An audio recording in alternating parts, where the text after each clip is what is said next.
Hello ಸ್ನೇಹಿತರೆ, ಶ್ರಮಣಿ YouTube ಚಾನೆಲ್ಗೆ ಆತ್ಮೀಯವಾದ ಸ್ವಾಗತ. ಸನಾತನ ಧರ್ಮದಲ್ಲಿ ಮಕರ ಸಂಕ್ರಾಂತಿಯನ್ನು ಅತ್ಯಂತ ಪವಿತ್ರವಾದ ಹಬ್ಬವೆಂದು ಪರಿಗಣಿಸಲಾಗುತ್ತದೆ. ಪುಷ್ಯಮಾಸದಲ್ಲಿ ಸೂರ್ಯನು ಮಕರ ರಾಶಿಗೆ ಪ್ರವೇಶಿಸಿದಾಗ ಈ ಹಬ್ಬವನ್ನು ಆಚರಿಸಲಾಗುತ್ತದೆ.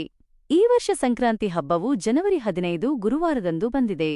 ಈ ಶುಭ ದಿನದಂದು ಜಪ, ತಪಸ್ಸು, ದಾನ ಮತ್ತು ಪವಿತ್ರ ಸ್ನಾನಕ್ಕೆ ವಿಶೇಷ ಮಹತ್ವವಿದೆ.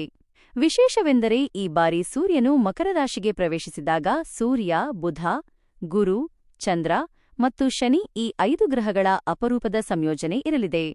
ಈ ವಿಡಿಯೋದಲ್ಲಿ ನಾವು ಮಕರ ಸಂಕ್ರಾಂತಿಯನ್ನು ಯಾಕೆ ಆಚರಿಸಬೇಕು, ಸೂರ್ಯ ಮತ್ತು ಶನಿ ದೇವರಿಗಿರುವ ಸಂಬಂಧವೇನು, ಈ ಹಬ್ಬದ ಹಿಂದಿರುವ ರೋಚಕ ಪುರಾಣ ಕಥೆಗಳೇನು ಎಂಬುದನ್ನು ಸಂಪೂರ್ಣವಾಗಿ ತಿಳಿಯೋಣ. ವಿಡಿಯೋವನ್ನು ಸ್ಕಿಪ್ ಮಾಡದೆ ಕೊನೆಯವರೆಗೂ ನೋಡಿ. ಅದಕ್ಕೂ ಮೊದಲು ನೀವಿನ್ನೂ ನಮ್ಮ ಚಾನೆಲ್ ಸಬ್ಸ್ಕ್ರೈಬ್ ಮಾಡದಿದ್ದರೆ ಈಗಲೇ ಸಬ್ಸ್ಕ್ರೈಬ್ ಮಾಡಿಕೊಳ್ಳಿ. ಸೂರ್ಯ ಮತ್ತು ಶನಿದೇವರ ಭೇಟಿ. ಮಕರ ಸಂಕ್ರಾಂತಿಯ ದಿನ ಸೂರ್ಯನು ಧನುರಾಶಿಯಿಂದ ತನ್ನ ಮಗನಾದ ಶನಿದೇವನ ಸ್ವಂತ ರಾಶಿಯಾದ ಮಕರ ರಾಶಿಗೆ ಪ್ರವೇಶಿಸುತ್ತಾನೆ. ತಂದೆಯಾದ ಸೂರ್ಯದೇವನು ಸ್ವತಃ ಮಗನ ಮನೆಗೆ ಭೇಟಿ ನೀಡುವ ದಿನ ಇದಾದ್ದರಿಂದ ಈ ದಿನಕ್ಕೆ ವಿಶೇಷ ಮೌಲ್ಯವಿದೆ. ಪುರಾಣ ಕಥೆ.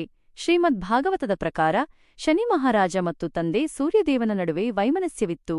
ಸೂರ್ಯದೇವನ ಪತ್ನಿಯರಾದ ಸಂಜ್ಞಾ ಮತ್ತು ಛಾಯಾದೇವಿಯರ ನಡುವಿನ ತಾರತಮ್ಯವೇ ಇದಕ್ಕೆ ಕಾರಣ ಎನ್ನಲಾಗುತ್ತದೆ. ಇದರಿಂದ ಕೋಪಗೊಂಡ ಶನಿ ಮತ್ತು ತಾಯಿ ಛಾಯಾ ಸೂರ್ಯದೇವನಿಗೆ ಕುಷ್ಠರೋಗ ಬರುವಂತೆ ಶಾಪ ನೀಡಿದ ಕಥೆ ಪುರಾಣದಲ್ಲಿದೆ. ಆದರೆ ಸಂಕ್ರಾಂತಿಯ ದಿನದಂದು ಸೂರ್ಯನು ಎಲ್ಲವನ್ನೂ ಮರೆತು ಮಗನ ಮನೆಗೆ ಬರುವುದರಿಂದ ಇದು ಪ್ರೇಮ ಮತ್ತು ಸಮನ್ವಯದ ಸಂಕೇತವೂ ಹೌದು. ಗಂಗೆ ಭೂಮಿಗೆ ಬಂದ ಪುಣ್ಯದಿನ. ಸಂಕ್ರಾಂತಿಯ ಮತ್ತೊಂದು ಮಹತ್ವವೆಂದರೆ ಇದೇ ದಿನದಂದು ಮಾತೆ ಗಂಗೆಯು ಭಗೀರಥನ ಕಠಿಣ ತಪಸ್ಸಿಗೆ ಮೆಚ್ಚಿ ಭೂಮಿಗೆ ಹರಿದು ಬಂದಳು.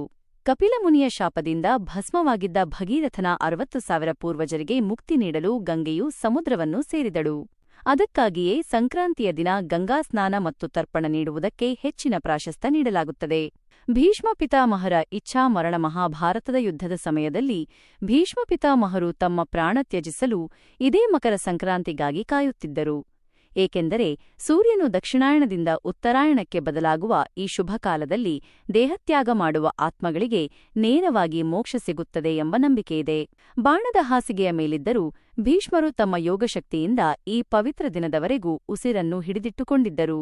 ನೋಡಿದ್ರಲ್ಲ ಸ್ನೇಹಿತರೆ, ಮಕರ ಸಂಕ್ರಾಂತಿಯ ಹಿಂದಿರುವ ಇಷ್ಟೊಂದು ಅದ್ಭುತ ಕಾರಣಗಳು ಮತ್ತು ಕಥೆಗಳು ನಮಗೆ ಧರ್ಮದ ಹಾದಿಯನ್ನು ತೋರಿಸುತ್ತವೆ. ಈ ಮಾಹಿತಿ ನಿಮಗೆ ಇಷ್ಟವಾದಲ್ಲಿ ವಿಡಿಯೋವನ್ನು ಲೈಕ್ ಮಾಡಿ, ಶೇರ್ ಮಾಡಿ ಮತ್ತು ಕಮೆಂಟ್ ಮಾಡಿ. ಇದೇ ರೀತಿಯ ಉಪಯುಕ್ತ ಮಾಹಿತಿಗಳಿಗಾಗಿ ನಮ್ಮ ಚಾನೆಲ್ ಅನ್ನು ತಪ್ಪದೇ ಸಬ್ಸ್ಕ್ರೈಬ್ ಮಾಡಿ. ಮತ್ತೊಂದು ವಿಶೇಷ ಮಾಹಿತಿಯೊಂದಿಗೆ ಮತ್ತೆ ಭೇಟಿಯಾಗೋಣ. ಧನ್ಯವಾದಗಳು.